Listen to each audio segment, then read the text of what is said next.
Hello friends, मैं अपने YouTube channel bio brain master में आपका स्वागत करती हूँ। जो सीरीज चल रहा है बायोलॉजी जूलॉजी डिक्शनरी का, उसका ये नेक्स्ट पार्ट है। आज हम जैव विविधता या बायोडाइवर्सिटी के बारे में चर्चा करेंगे। इससे संबंधित जो शब्द हैं उस पर चर्चा करेंगे। तो स्टार्ट करते हैं। आज का जो पहला शब्द है वो है बायोडाइवर्सिटी या जैव विविधता। ये क्या है? तो जैव विविधता या बायोडाइवर्सिटी है वो क्या है? जीवों के बीच पाई जाने वाली जो विभिन्नता है उसे ही क्या कहा जाता है? बायोडाइवर्सिटी कहा जाता है। तो ये जैव विविधता किस किस स्तर पे होती है? तो ये होती है विविधता आनुवंशिक स्तर, प्रजाति स्तर व पारिस्थितिक स्तर पर होती है। यानी कि उसमें आनुवंशिक रूप में विभिन्नता पाई जाती है, प्रजाति या जाति स्तर में विभिन्नता पाई जाती है और पारिस्थितिक स्तर पर भी क्या पाई जाती है? विभिन्नताएं जो है पाई जाती है। यानी कि हर जीव जो है एक दूसरे से भिन्न होता है, आकार में, गुण में, प्रकार में तथा विभिन्न गुणों में क्या होता है? अलग होता है। तो ये जो विभिन्नताएं पाई जाती है उसे ही क्या कहा जाता है? जैव विविधता या बायोडाइवर्सिटी कहा जाता है। नेक्स्ट है जैव मंडल रिजर्व। तो ये क्या है जानते हैं? तो संरक्षण की एक इन सीटू संरक्षण विधि जिसमें पूरे परितंत्र को क्या किया जाता है? विधि क्षेत्रों में बांट कर, यानी कि विधि या विभिन्न पारिस्थितिक तंत्रों में इसे बांटकर इसे पूर्ण क्या किया जाता है? सुरक्षा और संरक्षण प्रदान किया जाता है। इसे ही क्या कहा जाता है? जैव मंडल रिजर्व कहा जाता है। यह जो बायोस्फीयर रिजर्व है वो यूनेस्को के MAB कार्यक्रम के तहत स्थापित किए जाते हैं। ये टोटल 18 बायोस्फीयर रिजर्व हैं, जिसमें से कुछ बायोस्फीयर रिजर्व जो हैं भारत के भी शामिल हैं। इसमें एक जो बायोस्फीयर है वो छत्तीसगढ़ में अचानक मार्ग को भी शामिल किया गया है। नेक्स्ट देखते हैं वनस्पतिक पार्क। तो बॉटनिकल गार्डन या वनस्पतिक पार्क क्या है? तो विभिन्न प्रकार के पौधों को संरक्षण की एक बाह्य स्थान एक सिटू विधि द्वारा किया जाता है। यानी कि जो वनस्पति होते हैं उन्हें क्या किया जाता है? एक सिटू, यानी कि जिस जहाँ पे उसका आवास स्थान होता है उसे हटा के किसी अन्य जगह पे क्या किया जाता है? उनको संरक्षण प्रदान किया जाता है। तो उसे ही क्या कहा जाता है? एक सिटू कहा जाता है। तो वनस्पतिक पार्क भी क्या है? एक सिटू कहलाता है, क्योंकि इसमें जो है आवास स्थान से हट के इसे कहीं अन्य जगह पे इन्हें जो पौधे होते हैं उन्हें क्या किया जाता है? संरक्षण और सुरक्षा प्रदान किया जाता है। नेक्स्ट देखते हैं संरक्षण या कंजर्वेशन। तो इसका मतलब क्या होता है? तो जीवधारियों की विशेष रूप से वन्य जीवन की फिटनेस व उत्तरजीविता सुनिश्चित करने के प्रयास। यानी कि जो जीवधारी होते हैं उन्हें विशेष रूप से क्या किया जाता है? उनका भरण पोषण किया जाता है, उन्हें फिटनेस को देखा जाता है, यानी कि उन्हें सुरक्षित रखा जाता है। हर तरह से सेहत से खाने पीने की चीज़ें उन्हें जो है प्रोवाइड किया जाता है और उनका जो उत्तरजीविता होता है उन्हें उसे भी सुनिश्चित करने का प्रयास किया जाता है। यानी कि जो उनके लिए उनके फेवर में हो ऐसे एनवायरनमेंट को वहाँ पे बनाया जाता है। ऐसे जो प्रक्रिया होती है उसे ही संरक्षण या कंजर्वेशन कहा जाता है। जो अभयारण्य या राष्ट्रीय उद्यान होते हैं उसमें इसी तरह से क्या किया जाता है? जीवों का और जो पौधे होते हैं उनका कंजर्वेशन या संरक्षण किया जाता है। नेक्स्ट देखते हैं सहविलुप्ति या को-एक्सटिंक्शन। तो ये क्या होता है? तो ऐसे जीव जिनके प्रकृति में अविकल्पी पारस्परिक संबंध होने पर दूसरे का भी विलुप्त हो जाना। यानी कि ऐसे जीव जो क्या करते हैं? प्रकृति में अविकल्पी होते हैं, यानी कि उनकी संख्या बहुत कम होती है और पारस्परिक संबंध होने पर दूसरे का भी क्या होता है? विलुप्त हो जाना। यानी कि कुछ ऐसे जीव होते हैं जो पारस्परिक संबंध बनाने से क्या होता है? विलुप्त होता जा रहा है। ऐसे जीवों को क्या कहा जाता है? सहविलुप्ति जीव कहा जाता है। नेक्स्ट देखते हैं क्रायोप्रिजर्वेशन। तो ये क्या है? ऊतकों या युग्मकों या किसी भी प्रकार के जैविक पदार्थों का द्रव नाइट्रोजन में -196 डिग्री सेल्सियस पर संरक्षण करना ये क्रायो प्रिजर्वेशन कहलाता है। यानी कि ऊतक हो या युग्मक हो या किसी भी प्रकार के जैविक जो पदार्थ होता है उसे किया जाता है, क्या किया जाता है, प्रिजर्व करके रखा जाता है। और किस में रखा जाता है, नाइट्रोजन के द्रव में रखा जाता है जो -196 डिग्री सेल्सियस पर होता है। तो इस तरह का जो संरक्षण किया जाता है उसे क्रायो प्रिजर्वेशन कहा जाता है। नेक्स्ट देखते हैं वनों का विनाश। तो वन आच्छादित क्षेत्रों का विनाश जो पारिस्थितिक असंतुलन पैदा कर देता है उसे ही वनों का विनाश कहा जाता है। यानी कि जो वन आच्छादित होते हैं, जहाँ पे वन जो है आच्छादित होता है या वन स्थित होता है, उस क्षेत्र को क्या किया जाता है, नुकसान किया जाता है या उसका विनाश किया जाता है। जो पारिस्थितिक असंतुलन को या प्रकृति का जो संतुलन होता है उसे क्या करता है, असंतुलन पैदा कर देता है, यानी संतुलन को बिगाड़ देता है। उसे ही क्या कहा जाता है, वनों का विनाश कहा जाता है। नेक्स्ट देखते हैं आपदाग्रस्त।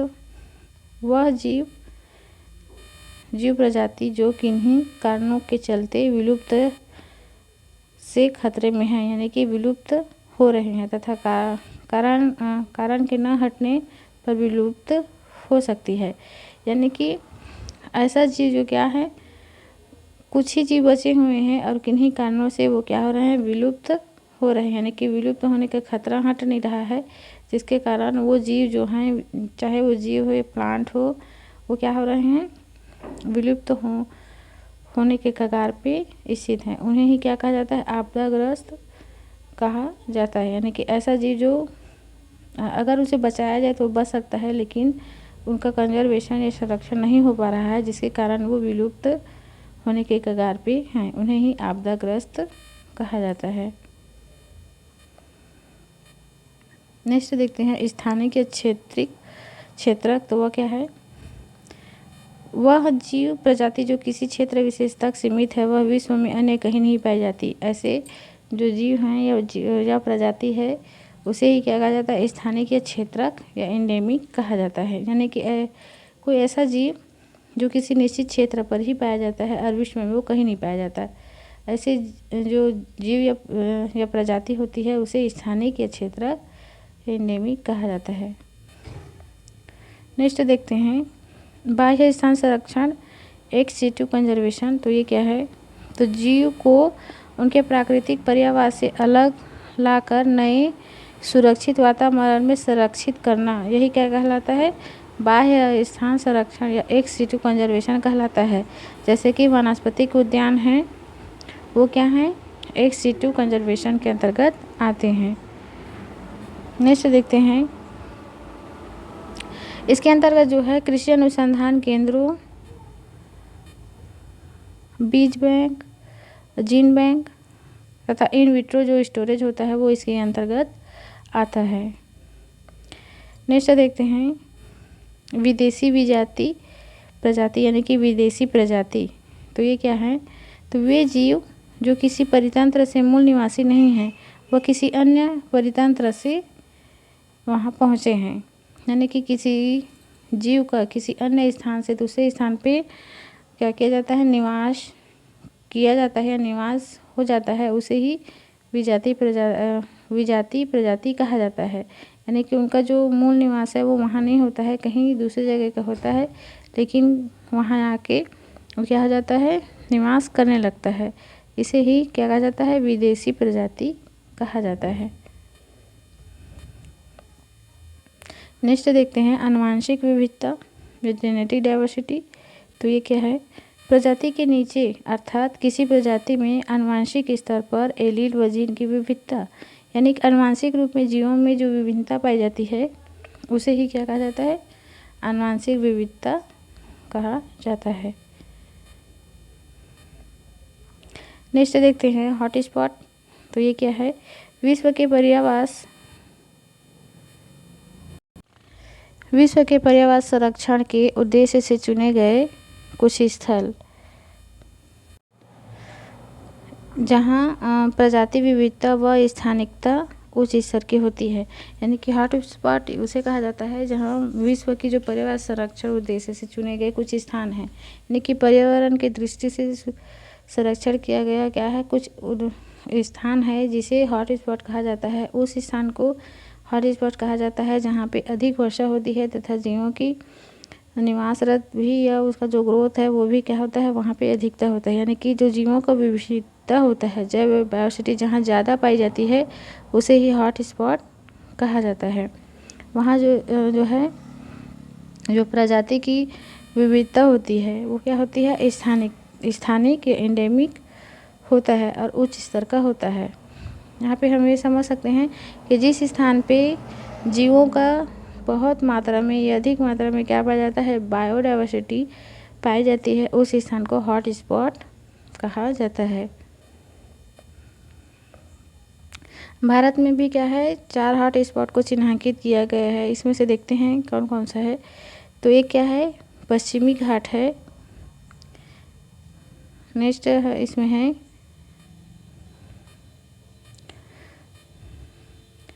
पूर्वी हिमालय है, इसके अंतर्गत इंडो बर्मा है और सुंदरवन है। ये चारों स्थान जो हैं भारत के अंतर्गत आते हैं और हॉट स्पॉट के रूप में इन्हें जाना जाता है। इन स्थानों पे सबसे ज़्यादा जो है अन्य स्थानों की अपेक्षा सबसे ज़्यादा इसमें जीवों की विविधता पाई जाती है। नेक्स्ट देखते हैं साइलेंट वैली क्या है। तो साइलेंट वैली जो है वो केरल में स्थित है। भारत में यही सबसे ज़्यादा क्या है, जैव विविधता पाई जाती है। यानी कि भारत में यदि यह कहा जाए जितने हॉट स्पॉट है उनमें सबसे ज़्यादा अगर बायोडाइवर्सिटी पाई जाती है तो वो कहाँ पाई जाती है, साइलेंट वैली में पाई जाती है। और कहाँ पे स्थित है, केरल में स्थित है या पश्चिमी घाट में स्थित है। यानी कि जो पश्चिमी घाट है वहीं पे केरल का जो एरिया है वो वहीं पे साइलेंट वैली पाई जाती है और यहीं पे सबसे ज़्यादा जो है जीवों की विविधता पाई जाती है। नेक्स्ट देखते हैं ब्राज़ील। तो ब्राज़ील किस लिए प्रसिद्ध है, तो पूरे विश्व में ब्राज़ील एक ऐसा स्थान है जहाँ सबसे ज़्यादा जैव विविधता पाई जाती है। अभी हमने पिछले स्लाइड में देखा कि भारत में कहा जाए कि सबसे ज़्यादा बायोडाइवर्सिटी कहाँ पाई जाती है, तो केरल में पाई जाती है। लेकिन अगर विश्व की बात करें तो सबसे ज़्यादा बायोडाइवर्सिटी जो है ब्राज़ील में पाई जाती है।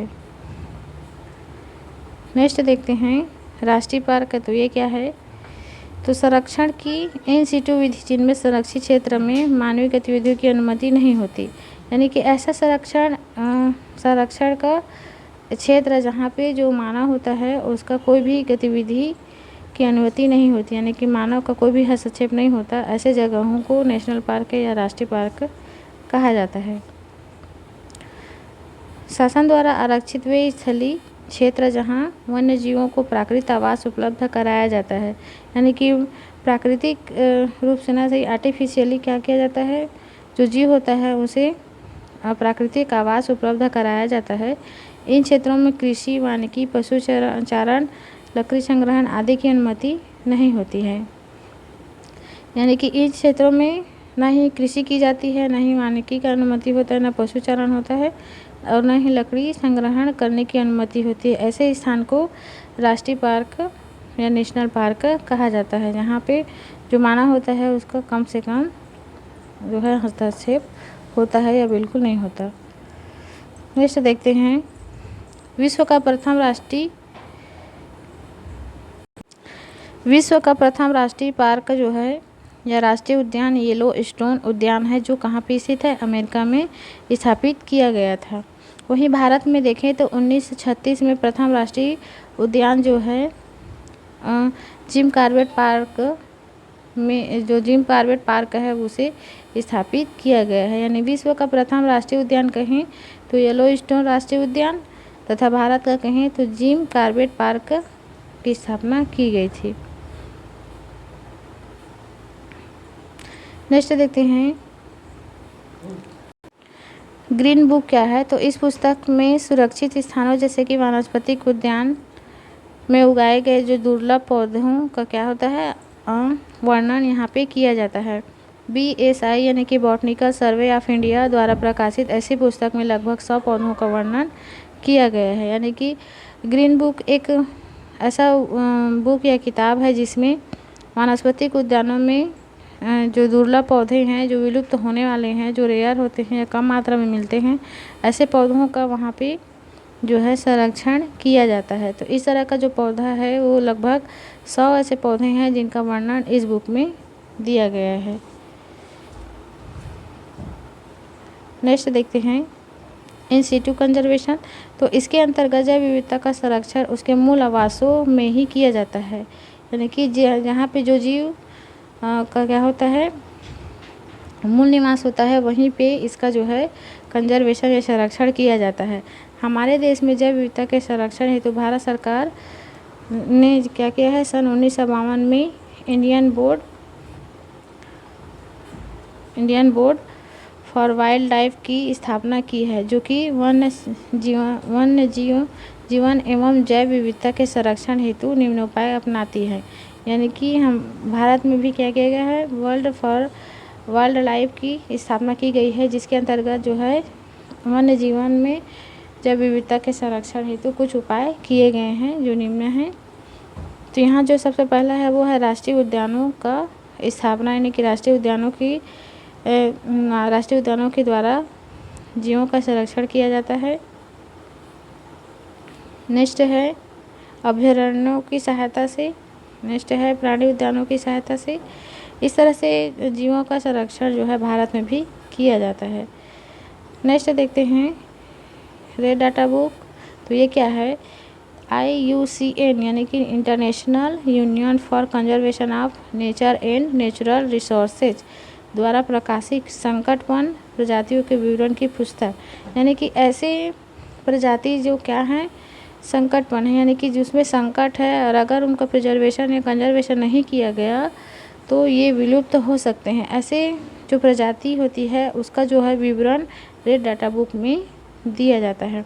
एक्चुअल में रेड डाटा बुक जो है एक लाल पत्रिका होती है, जिसमें जो है जो IUCN जो होता है वो हर साल एक डाटा जारी करता है, जिसमें हर देश को ये चेतावनी दिया जाता है कि अमुक जो प्रजाति होता है वो आपके एरिया में क्या हो रहा है, उसका जो है विलुप्त होने के कगार में है, तो आप उसका क्या करो, कंजर्वेशन करो, नहीं तो वो क्या हो जाएगा, विलुप्त हो जाएगा। यानी कि रेड डाटा बुक एक पत्र होता है जो IUCN के द्वारा जारी किया जाता है और ये वो क्या करता है, अलर्ट करता है कि आपके देश में या आपके एरिया में इस प्रजाति की क्या हो रही है, विलुप्तता जो है सुनिश्चित हो रही है। तो आप इसे क्या करो, कंजर्वेशन या प्रिजर्वेशन करके इसे सुरक्षित रख लीजिए।